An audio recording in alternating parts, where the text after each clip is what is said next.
Buenos días a todos, aunque desafortunadamente ya no nos estamos reuniendo, vamos a seguir estudiando la serie esta de los atributos de Dios. Y yo creo para mí el conocimiento de Dios es de los conocimientos más valiosos que podemos llegar a adquirir, porque cuando conocemos a Dios y conocemos la naturaleza de Dios, más conocemos a nuestra propia naturaleza y a nosotros mismos. Cuanto más grande vemos que es Dios, más pequeños vemos que somos nosotros, y cuanto más vemos la gloria de Dios reflejada en sus atributos, más vamos siendo transformados en la imagen de Jesús, como dice Pablo, que vamos siendo transformados de gloria en gloria. El problema es que hoy en día hay mucha gente que niega ciertos atributos de Dios, ¿no? Ya sea la omnisciencia, la ira, la justicia de Dios. Y del atributo, de la característica que me gustaría hablar hoy, también es una característica que muchos rechazan tanto en la sociedad como en la misma iglesia, aún inconscientemente, ¿no? Porque la sociedad hoy en día es una sociedad que cree en un universo mecanicista, es decir, en un universo en donde todas las cosas pasan únicamente por causas visibles, tangibles, explicables, y las leyes naturales y físicas del universo hacen que la vida siga su curso.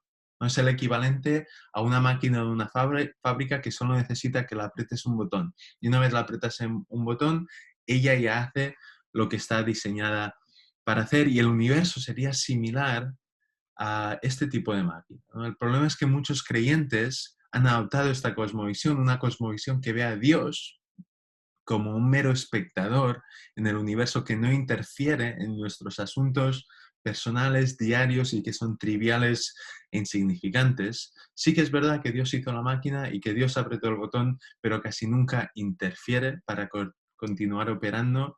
En todo caso, a veces reacciona a los hechos que van sucediendo. Pero hoy, brevemente, me gustaría hablaros de exactamente lo contrario, que sería la providencia de Dios. Y os pido que a medida que yo vaya compartiendo, que vayáis midiendo lo que yo digo con la palabra de Dios, ¿no? Porque sí que es verdad, pero que es contracultural, pero la pregunta ¿es bíblico?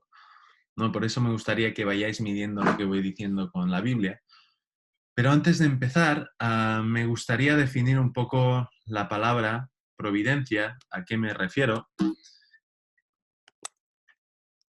Y en el 1563 se escribió un catecismo después de la Reforma, que es el Catecismo de Heidelberg, y es uno de los mejores documentos más importantes que mejor definieron la doctrina de la Reforma protestante. Y la pregunta 27 de este catecismo pregunta: ¿qué es la providencia de Dios? Y la respuesta dice: es el poder de Dios omnipotente y presente en todo lugar, por el cual sustenta y gobierna el cielo, la tierra y todas las criaturas, de tal manera que todo lo que la tierra produce, la lluvia y la sequía, la fertilidad y la esterilidad, la comida y la bebida, la salud y la enfermedad, riquezas y pobrezas, y finalmente todas las cosas, no acontecen sin razón alguna como por azar, sino por su consejo y voluntad paternal.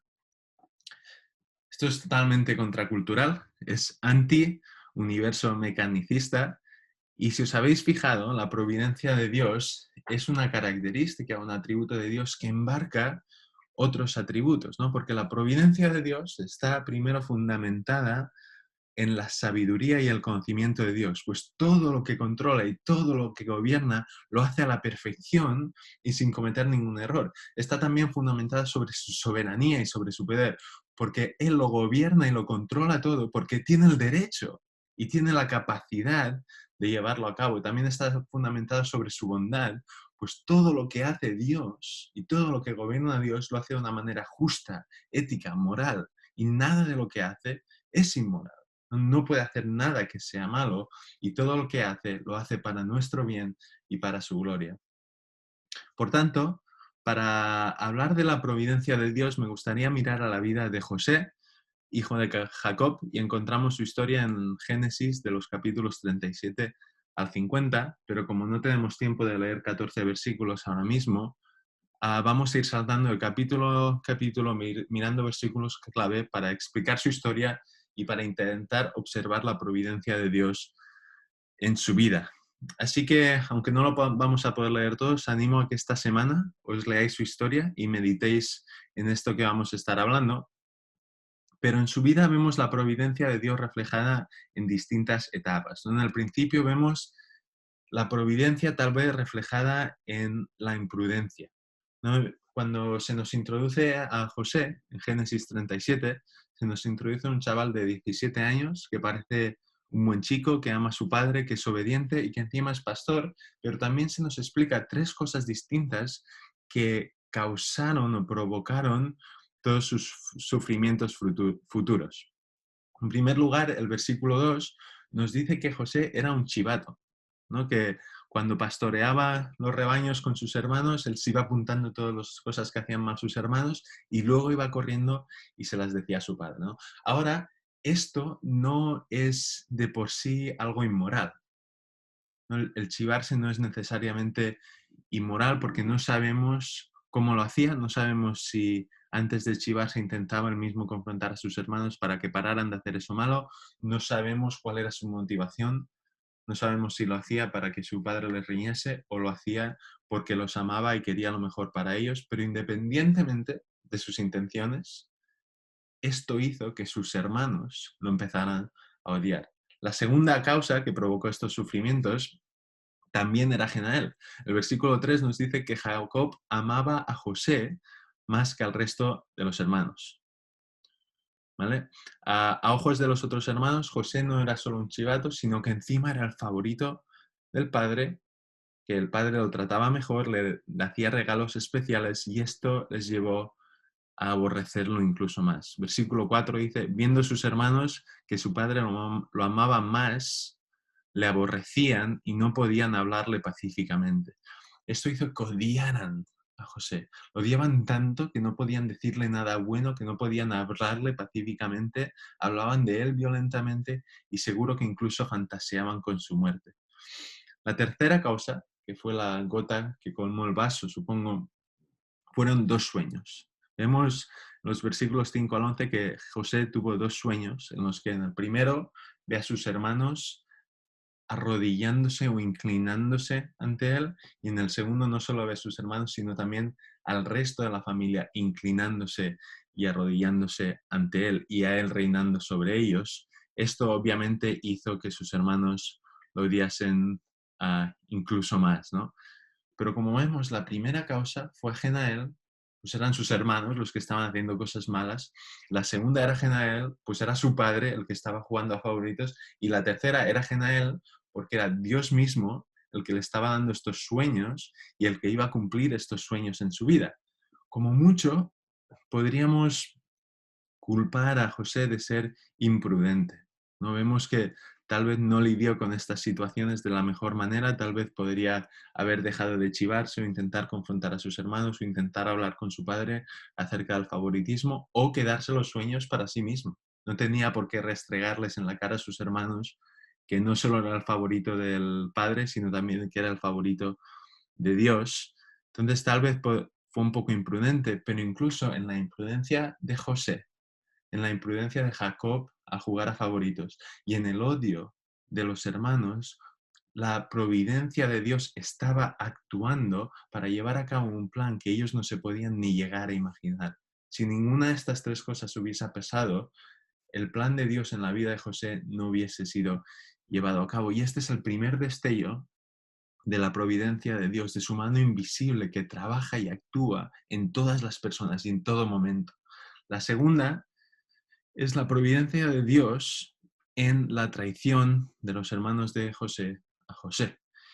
Y esto lo vemos a partir de los versículos 12 al 36.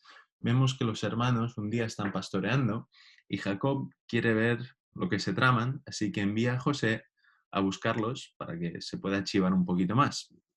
Así que José, como buen hijo, se va y los intenta buscar, pero no los encuentra. Está errando por el campo, no los encuentra y gracias a Dios encuentra un hombre que resulta que había visto a sus hermanos y sabía dónde estaban. Así que el hombre le apunta a qué dirección ir y cuando José empieza a ir, sus hermanos lo ven de lejos y en cuanto lo ven de lejos empiezan a conspirar contra él para matarle.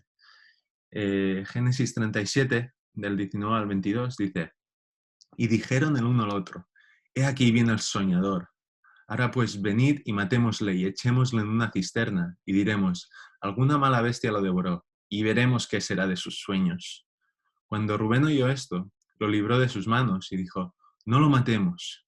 Y les dijo Rubén: no derraméis sangre, echadlo en esta cisterna que está en el desierto, y no pongáis mano en él, por librarlo así de sus manos, para hacerlo volver a su padre. Así que José llega, lo cogen, le quitan la túnica, lo tiran a la cisterna, y Rubén parece que se va a pasear o se va a apacentar a las ovejas, pero mientras Rubén está fuera, Judá y el resto de los hermanos deciden, en vez de matarlo y en vez de volverlo a casa del padre, deciden venderlo a los madianitas como esclavo para poder ganar dinero. Así que vemos que lo venden como esclavo, los madianitas se lo llevan a Egipto y lo venden a un hombre llamado Potifar, que resultaba que era el capitán de la guardia y el oficial del faraón.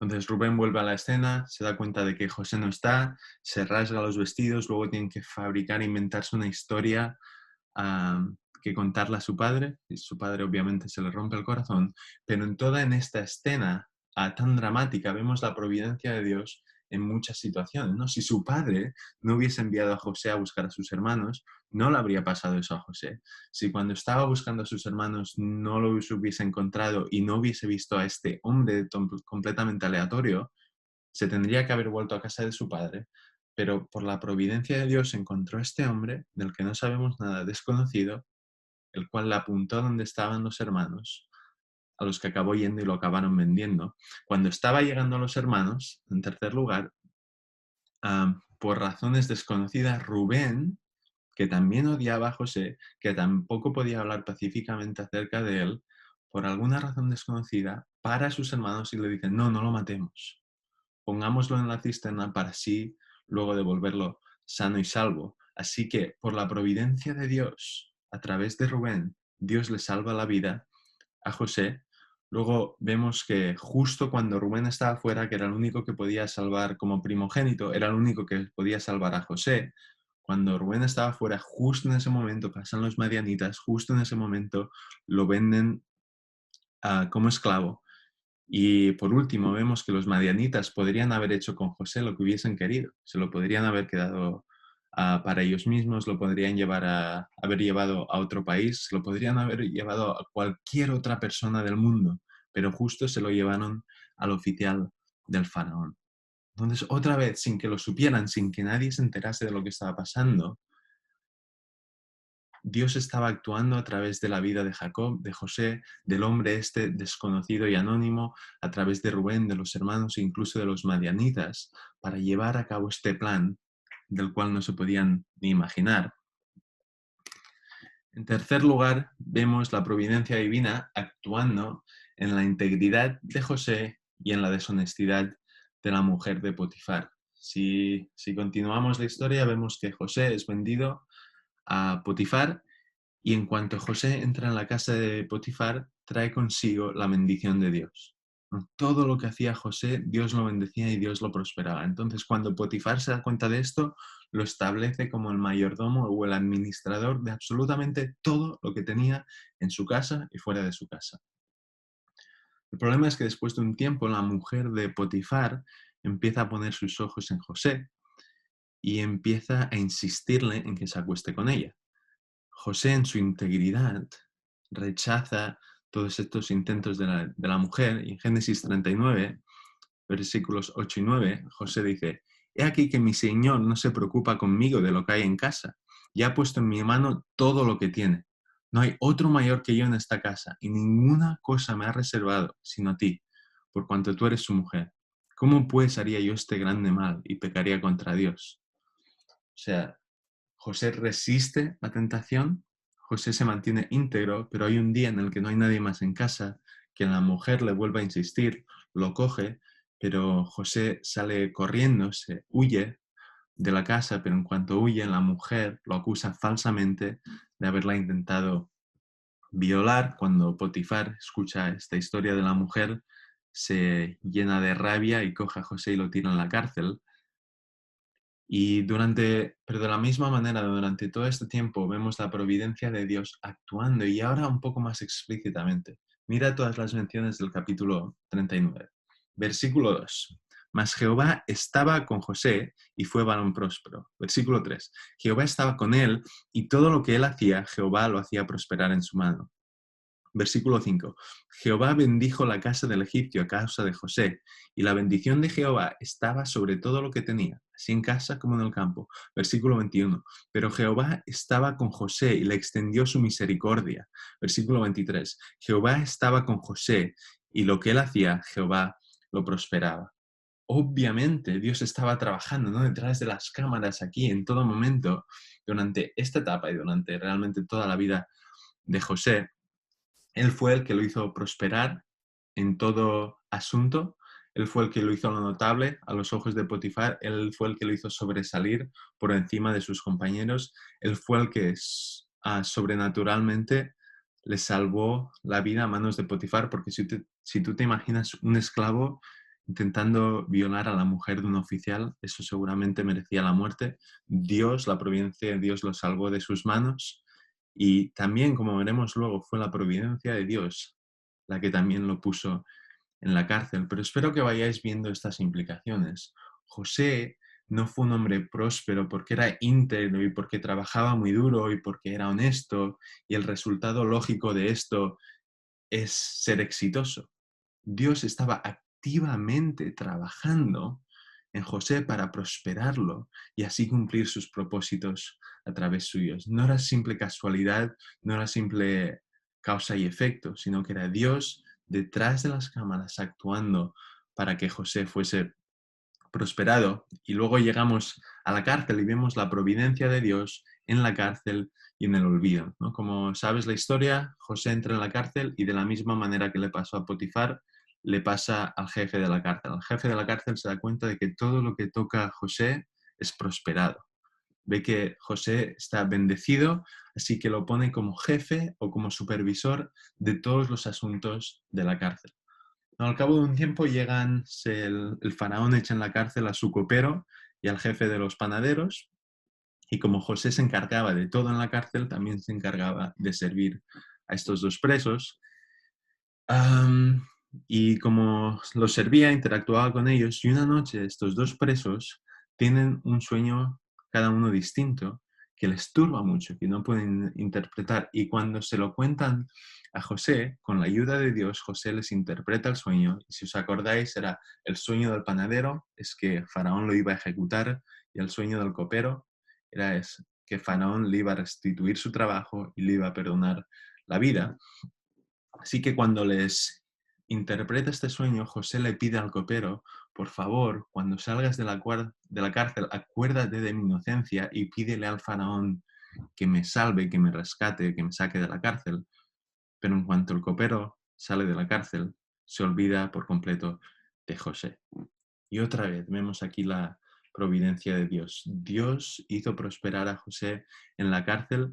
Dios le dio esos sueños al copero y al panadero. Dios le dio la interpretación correcta a José. Dios libró al copero de la mano de Faraón, y Dios hizo que el copero se olvidara de él, como veremos luego también. Si cualquiera de estas cosas no hubiese sucedido, los planes de Dios para José, los planes de Dios para Israel y los planes de Dios para el mundo entero hubieran fracasado. Así que escondidamente Dios seguía trabajando para llevar a cabo sus propósitos. Y en último lugar vemos la providencia de Dios en la salvación y en el éxito de José. Vale, vemos que 2 años más tarde José sigue en la cárcel porque el copero se ha olvidado de él, pero Faraón tiene un sueño, un sueño que le turba mucho, así que llama a todos sus magos, llama a todos sus sabios, pero ninguno de ellos puede interpretarle el sueño.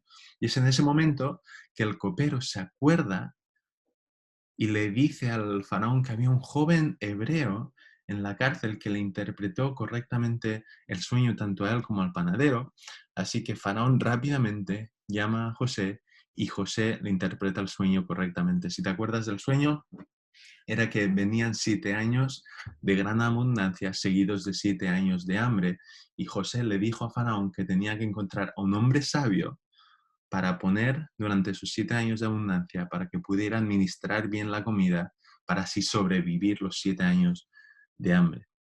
Cuando Faraón escucha esta interpretación, queda muy impresionado por José y lo escoge como su mano derecha y segundo al mando. Así que de repente, de la noche a la mañana, José pasa de ser un convicto, un preso, a ser el hombre más poderoso, justo detrás de Faraón, el hombre más poderoso de todo Egipto. Así que José empieza a administrar la comida durante este tiempo de abundancia, pero lo que es interesante es que este hambre no pasó solamente, no estaba delimitada a Egipto solamente, sino que también estaba por las regiones vecinas, incluyendo Canaán, que es donde vivía Jacob y sus 11 hermanos. Así que cuando Jacob oye que hay comida en Egipto, rápidamente manda a sus hijos a buscar comida, a comprar comida para no morirse de hambre. Y los siguientes capítulos de Génesis 42 a 50, creo, vemos un drama. Vemos que José ve a sus hermanos, pero sus hermanos no lo reconocen a él. Entonces él empieza a jugar con sus sentimientos, empieza a jugar con ellos emocionalmente.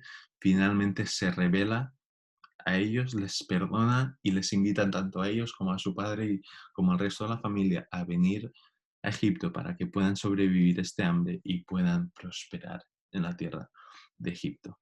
Otra vez, nada de esto es casualidad. Dios le da el sueño al faraón, Dios hace que el copero se acuerde de José, Dios le da interpretación correcta a José, Dios hizo que Faraón quedase tan impresionado con José que pusiera a un joven ex convicto extranjero de 30 años como jefe de todas las cosas y de todas las personas de Egipto, y Dios fue el que acabó salvando a su pueblo del hambre. Fue esta providencia actuando en cada instante de su vida que acabó prosperando a José y preservando al pueblo de Jacob, a través del cual acabaría redimiendo al mundo a través de Jesús. Entonces, ahora tal vez me estás escuchando, incluso te estás poniendo un poco nervioso, ¿no? Simplemente no estás de acuerdo, Dios no actúa así. Dios no fue el que envió a José a Egipto, Dios no lo metió en la cárcel, Dios no hizo que el copero se olvidara de él, Dios no envió el hambre a la tierra. Dios simplemente transforma estas situaciones o circunstancias negativas que le pasaron a José para su bien y para el bien de su familia. El problema es que eso no es lo que dice la Biblia. ¿No? En su momento a José le pasó como nos pasa a todos, ¿no? Que no entendía por qué le pasaba lo que le estaba pasando. Pero al final de la historia vemos como José va entendiendo esta providencia y entiende a la perfección que fue esta mano invisible de Dios la que estuvo actuando en su vida. Mirad lo que dice en Génesis 45, del 5 al 8. Perdón, he puesto el 5 al 7, es del 5, el 7 y el 8. Dice versículo 5.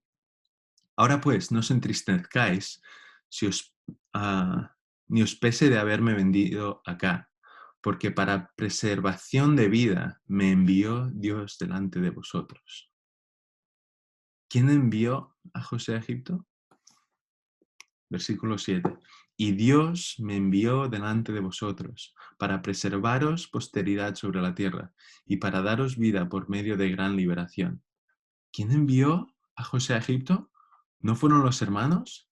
Así pues, no me enviasteis acá vosotros, sino Dios, que me ha puesto por padre de Faraón, y por señor de toda su casa, y por gobernador en toda la tierra de Egipto.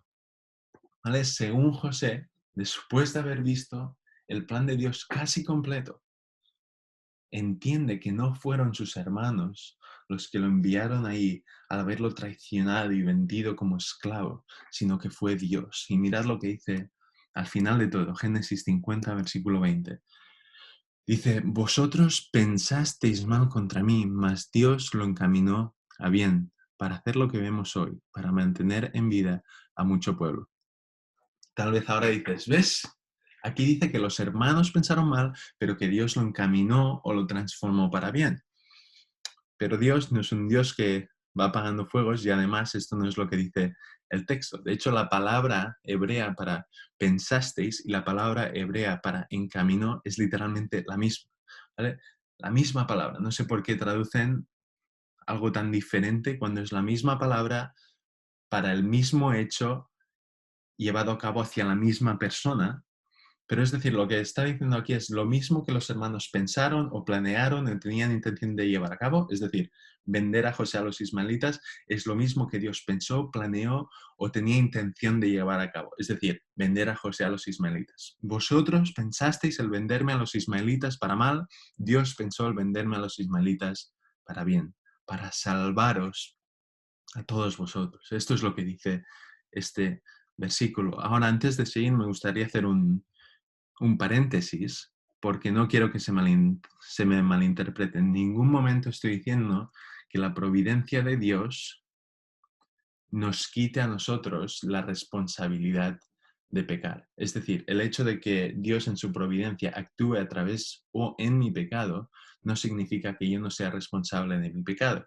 Es más, si volvemos al versículo 5 del capítulo 45, a José dice muy claramente, no os pese el haberme vendido aquí. Es decir, José reconoce que sus hermanos pecaron contra él y le vendieron. O si miramos otra vez al versículo 20 del capítulo 50, dice, vosotros pensasteis mal contra mí.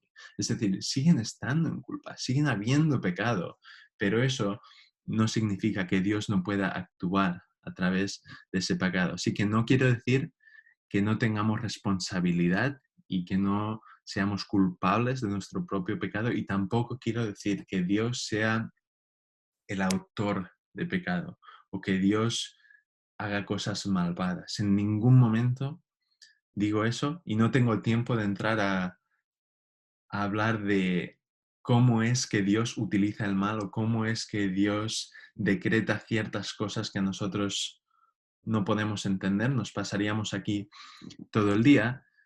Pero lo que sí que es verdad es que Dios utiliza o actúa a través de pecados o de cosas que a nosotros nos parecen imposibles, ¿no? Para un Dios santo. Pero si recordamos, su providencia está fundamentada en su bondad y no hay nada que Él pueda hacer que sea inmoral, que no sea ético, que no sea bueno. Pero si todavía no lo veis claro, vamos un momento al Salmo 105. ¿Vale? El salmista en este salmo está hablando de las maravillas que ha hecho Dios en la historia de Israel, así que empieza hablando de Abraham, sigue hablando de Isaac, habla de Jacob, y en el versículo 16 empieza a hablar de José, ¿vale? De la historia que acabamos de contar. Y dice en el versículo 16, trajo hambre sobre la tierra y quebrantó todo sustento de pan. ¿Vale? ¿Quién trajo hambre sobre la tierra? Dios. ¿No? Según este versículo, Dios trajo hambre sobre la tierra. Para un momento y piensa en las implicaciones que tiene este versículo. Que Dios trajo hambre sobre la tierra durante 7 años. ¿Qué implicaciones tiene esto? Versículo 17 dice, envió un varón delante de ellos, a José, que fue vendido por siervo. ¿Quién envió a José a Egipto siendo vendido esclavo? Dios, otra vez. O versículos 18 y 19. Afligieron sus pies con grillos, en cárcel fue puesta su persona. Hasta la hora que se cumplió su palabra, el dicho de Jehová lo probó. ¿Quién lo metió en la cárcel? ¿Hasta cuándo? Dios, hasta que Dios lo dijo, hasta que la palabra de Dios se cumplió. Cuando la palabra de Dios se cumplió, el copero se acordó de José y Faraón lo sacó de la cárcel. José y el salmista entienden que la providencia de Dios fue la que gobernó cada instante de su vida. ¿Vale? La providencia de Dios lo tiró a la cisterna, la providencia de Dios lo vendió como esclavo, lo guió a la casa de Potifar, lo metió en la cárcel, envió al copero del rey a la misma cárcel, le dio sueños al panadero y al copero y la interpretación correcta a José lo dejó 2 años extra en la cárcel, la providencia de Dios lo sacó de la cárcel y le dio la capacidad de interpretar el sueño del faraón, lo estableció como la segunda persona más importante de Egipto, la providencia de Dios envió 7 años de abundancia y envió 7 años de hambre, la providencia de Dios envió a los hermanos a Egipto a buscar comida, la providencia de Dios salvó al pueblo de Israel de la destrucción, y la providencia de Dios salvó este linaje de Jesús y la única posibilidad que tenía el mundo de ser redimido. ¿Vale? Entonces, la pregunta ¿es esto un caso aislado de hace miles de años? La respuesta es obviamente que no. Si te sabes la historia, unas generaciones después de la muerte de José, el pueblo de Egipto empieza a odiar y a resentir y a temer al pueblo de Israel, y eso les lleva a tratarlos mal y finalmente los lleva a esclavizarlos, ¿vale? Pero ¿quién hace, en primer lugar, que el pueblo de Israel crezca tanto? Versículo 24 dice, y multiplicó su pueblo en gran manera y lo hizo más fuerte que sus enemigos. Dios los multiplicó, Dios los hizo más fuertes que sus enemigos. Pero ¿quién cambió? ¿Quién hizo que los egipcios dejaran de mirar favorablemente a los israelitas? La providencia de Dios otra vez. Dice el versículo 25, cambió el corazón de los egipcios para que aborreciesen a su pueblo, para que contra sus siervos pensasen mal. ¿Y por qué hizo esto Dios? ¿Por qué hace que los egipcios empiecen a aborrecer a los israelitas? Yo creo que es por el mismo motivo que le dice al faraón del tiempo del Éxodo, le dice, yo te he puesto para mostrar en ti mi poder y para que mi nombre sea anunciado en toda la tierra. Ellos sabían que Dios sabía que a través de esto, a través de José bajando y siendo esclavizados y a través del Éxodo, Dios se iba a glorificar al mismo y el pueblo de Israel iba a conocer a Dios de una manera que no lo había conocido antes. Y esto no solo pasa en el Éxodo, mira la providencia de Dios en la vida de Daniel y Nabucodonosor y cómo utiliza eso para su propia gloria. Mira la providencia de Dios en la vida de Ruth. Mira la providencia de Dios en la vida de Esther. El libro de Esther es el único libro de la Biblia que no menciona a Dios, pero sin embargo vemos su providencia en cada página, ¿no? Esto es algo que se repite constantemente a lo largo de todo el Antiguo Testamento y también del Nuevo Testamento. Si tú piensas, ¿quién planeó todos y cada uno de los eventos que sucedieron en la cruz? Dios, ¿no? Hechos 2:23 dice, a Jesús, fue entregado por el determinado consejo y anticipado conocimiento de Dios. A este prendisteis y matasteis por manos de inicuos, crucificándolo. O Hechos 4, dice, versículo 27 y 28, porque verdaderamente se unieron en esta ciudad contra tu santo Hijo Jesús, a quien tú ungiste, Herodes y Poncio Pilato, con los gentiles y el pueblo de Israel, para hacer cuanto tu mano y tu consejo habían antes determinado que sucediera. ¿Qué hicieron Herodes, Pilato, los gentiles e Israel a Jesús? ¿Qué le hicieron? Todo aquello cuanto la mano de Dios había determinado que sucediera de antemano. Y si sigue pensando, piensa en Hechos, que hay Felipe y el etíope en Hechos 8. Encuentra Felipe a este gentil etíope leyendo el corazón de Isaías 53, el pasaje más claro en el Antiguo Testamento acerca de Jesús. ¿Lo encuentra por casualidad? O en Hechos 10, cuando vemos que el centurión romano recibe una visión que le dice, ves a buscar a Pedro, y Pedro, mientras tanto, recibe una visión que dice, hay unos gentiles que te están viniendo a buscar. ¿Es esto una casualidad? ¿O es casualidad que el pasado pecaminoso de Pablo fuese vital para la expansión del cristianismo en el siglo I? ¿O en Hechos 16 fue casualidad que Pablo no pudiese ir a Asia o a Bitinia y tuviese que ir a Europa? ¿O fue casualidad que Lidia, cuando escuchó el Evangelio, lo creyera? ¿No es esa providencia, esa mano invisible de Dios que le abre el corazón? ¿O fue casualidad en Hechos 12 que Herodes, después de ser adorado por el pueblo, que Herodes cayese muerto? Nuestra sociedad posmoderna, poscristiana, mecanicista diría que sí, que son simples casualidades, que a Herodes le dio un ataque al corazón, que aquí pasó esto, que aquí pasó lo otro, y buscarían explicaciones para la mano invisible de Dios actuando a través de todas estas cosas y de todos estos eventos. Y podríamos seguir, podría daros decenas de pasajes y momentos en los que vemos claramente la providencia y la soberanía de Dios actuar, pero me gustaría acabar con uno más, ¿no? Y es uno de los versículos más famosos de la Biblia, que es Romanos 8:28. Y sabemos que a los que aman a Dios, todas las cosas les ayudan a bien. ¿Vale? Si la providencia de Dios actuaba en el Antiguo Testamento, si actuaba en el Nuevo Testamento, podemos confiar que sigue actuando en nuestra vida, obviamente, ¿no? Y miramos este versículo en Romanos 8:28 y lo entendemos.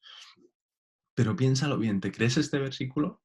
¿Crees que literalmente todas las cosas que te pasan, sean malas o sean buenas, Dios las utiliza para tu bien? Porque si no crees en la providencia de Dios, no puedes creerte este versículo. Porque este versículo da por sentado que no vivimos en un universo mecanicista, que todo sucede por causas naturales y explicables, sino que vivimos en un universo controlado al detalle por Dios, en el que, como dice en Mateo 10, en el que Él sabe cuántos pelos hay en tu cabeza, como dice en Mateo 6, que Él le da de comer a los pájaros y viste los lirios del campo, en el que los leones dependen de Él para comer, como dice el Salmo 104. Si no crees que Dios está actuando activamente en tu vida, no te puedes creer este versículo que da tanta paz y tanta esperanza la mayoría de cristianos. Este versículo asume un Dios insondable, que trabaja en maneras más profundas y más altas de las que jamás nos podremos llegar a imaginar, que lleva a cabo planes y cumple propósitos a través de medios totalmente inimaginables. Y estoy seguro que incluso en vuestras vidas podéis llegar a pensar en momentos en los que la única explicación para ciertas cosas es la mano invisible de Dios protegiéndoos o llevándoos a ciertas personas o trayendo a ciertas personas hacia vosotros. Y todo esto que nos sucede no es casualidad, no es fruto del azar, sino que es la mano invisible de Dios trabajando y protegiéndonos y proveyendo para nuestras vidas. Y es en esta providencia buena, soberana, sabia, poderosa, en la que podemos encontrar descanso.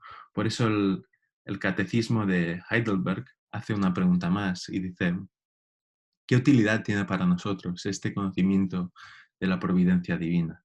Y dice, responde, que en toda adversidad tengamos paciencia y en la prosperidad seamos agradecidos y tengamos puesta en el futuro toda nuestra esperanza en Dios nuestro Padre fidelísimo, sabiendo con certeza que no hay cosa que nos pueda apartar de su amor, pues todas las criaturas están sujetas a su poder de tal manera que no pueden hacer nada sin su voluntad. El entender la providencia de Dios ayudó a José a perdonar a sus hermanos.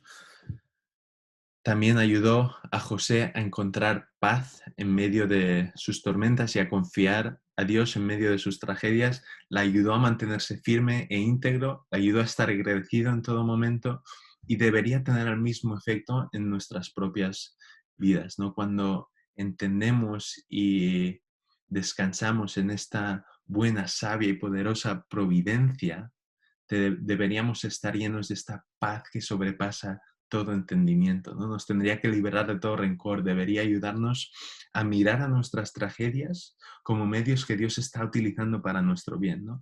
Así que te animo a que esta semana te leas esta historia, que busques y medites en la providencia de Dios, vuelve a compaginar el Salmo 105 con Génesis 37 al 50 y eso, prácticamente la providencia es esta mano invisible de Dios con la que hace todo en todas las personas, en todo momento, para su gloria y para nuestro bien. Así que te animo a que leas la palabra de Dios leyendo entre líneas y buscando esta mano invisible, ¿no? Y espero que el meditar en este Dios insondable, enorme y eterno te haga adorarle más profundamente. Que Dios os bendiga.